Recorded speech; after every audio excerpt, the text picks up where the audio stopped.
Good afternoon. Today I will talk about smart socket and smart switch by using a handphone.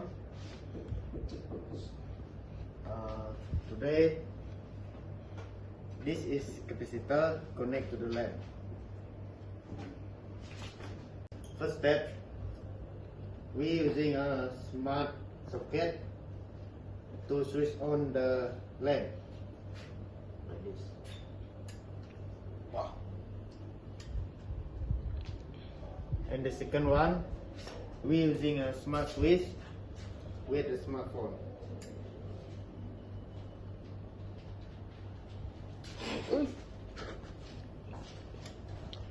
And also we can connect both of lamp with the same time.